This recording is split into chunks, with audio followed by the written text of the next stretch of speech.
It says I'm live. Hey everyone, Giselle here, and welcome to another live stream.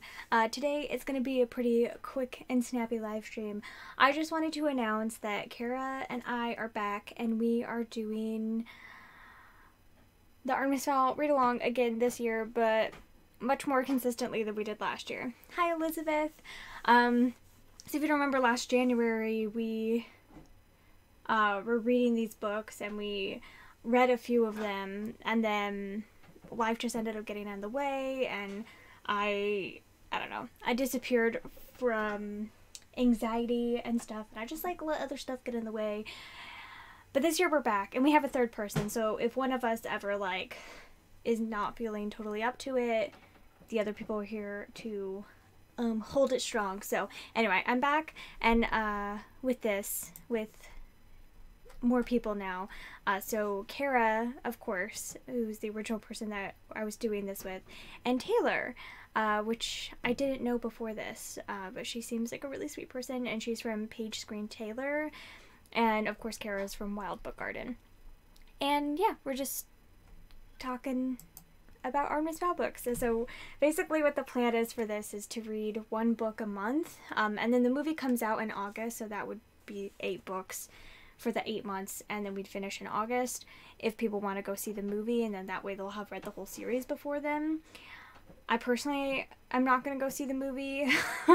I don't know, something may change, but as of right now I'm not planning on seeing the movie because I think it looks like hot garbage. But you never know, maybe I'll change my mind. I don't know, I've never felt that these books, the way they are written, would really lend themselves very well to a film medium. But I know a lot of other people are like super excited that there finally will be movies, more than one potentially. So yeah, that's basically the plan. So one book a month, pretty simple.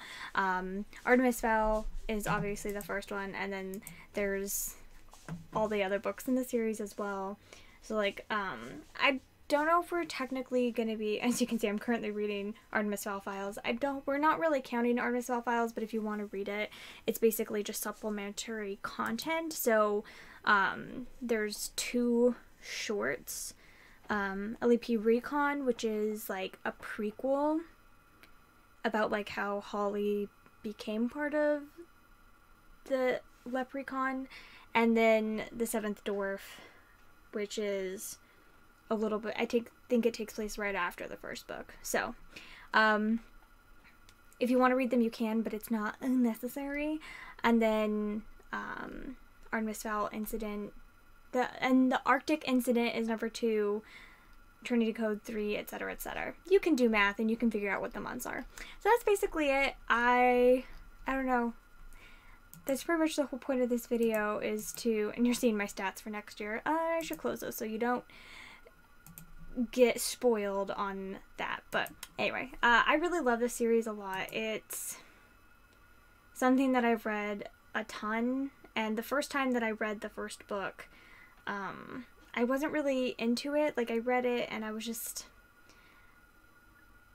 like, I didn't really like that, but for some reason I was compelled, and I picked up book 2, and again I felt the same way. I was like, I didn't really love that, but for some reason I picked up book 3, and then after that I just like fell in love. I binged the rest of the series. The first 6 books were out at that point, and I read them all, and I kind of just fell in love with them, and I reread the whole series a ton. And then the 7th book came out, and I've only read the 7th book once, and I never actually read the 8th book, which I know for shame. I just was really busy when it came out and didn't have time to read it.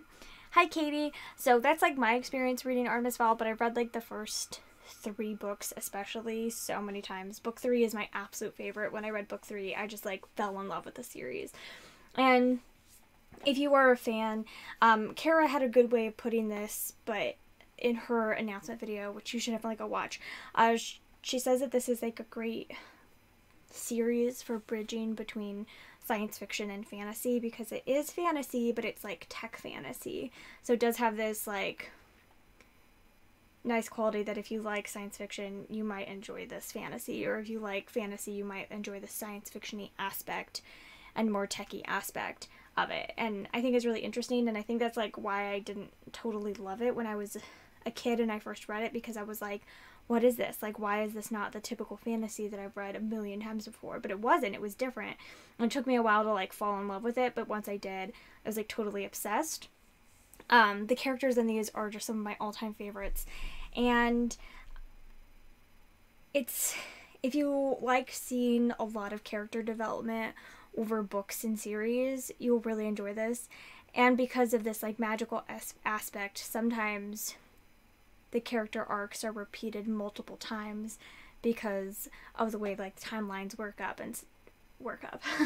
match up and everything, which is really interesting, and I really enjoy that. So if you haven't read Artemis Fowl yet, or you just want to reread the series, we highly recommend you joining us. And if not, if you just want to join us for the live shows and talk about them, if you don't feel like rereading them, if you've like read them recently or whatever, that would also be awesome as well. So anyway, that's pretty much it. I hope you join us. I did want to mention that this week that the Magical Readathon is starting for the Christmas at Hogwarts Magical Readathon is starting tomorrow, and it goes through the 27th, I think, or 26th. So it goes past Christmas. It's like 10 days long.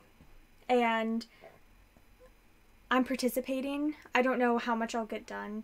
If you haven't seen the video explaining how it like works, you really should, because it's super interesting and a lot of like hard work and thought was put into it, but it's super fun. So I will be participating in that and hopefully completing that. But Magical Readathon is like my favorite readathon I've ever participated in ever, and made me so motivated to read so much this summer. So I'm excited to participate in more of those, and I'll definitely be participating in every Magical Readathon. So I don't really know what my TBR for sure is yet. I'm going to have to figure that out tonight because it starts tomorrow. But anyway, that's it. Thanks for stopping in. I'm sorry this was like such a short stream. I just don't have very much time to read. I need to finish up my Smetathon book. I don't have very much time to stream today because I need to go and finish up like my Smetathon books. Because I have a couple that I need to finish up today. And yeah, thanks for joining me. Y'all are awesome. And maybe I'll stream sometime this week. If not, I will stream in a week on... I think I'll probably end up streaming Friday, because I won't be able to stream after that because we're going to be going out of town because Christmas is right around the corner. So I will see you guys in less than a week, hopefully. Bye, everyone.